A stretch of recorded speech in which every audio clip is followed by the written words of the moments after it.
Hello viewers, நம்ம இன்றைக்கி நண்டு கிரேவி பார்க்க போகிறோங்க. ரொம்பவும் சுவையாக இருக்கும். முதல்ல அதுக்காக பச்சை மிளகா, பூண்டு, வெங்காயம், கொஞ்சமாக கொத்தமல்லி எடுத்து இது மாதிரி அரைச்சி வச்சுக்கலாம்.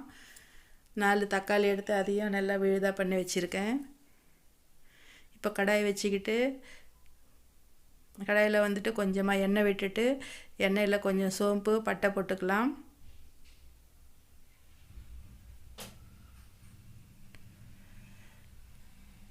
போட்டு நம்ம அரைச்சி வச்சுருக்கிற விழுதை போட்டுக்கலாங்க.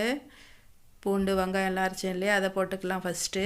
இது நல்லா கலர் சேஞ்ச் ஆகிட்டு நல்லா மணமாக வரும்போது மிளகா பொடி, கொஞ்சமாக மஞ்சத்தூள், கொஞ்சமாக தனியா பொடி போட்டுக்கலாங்க.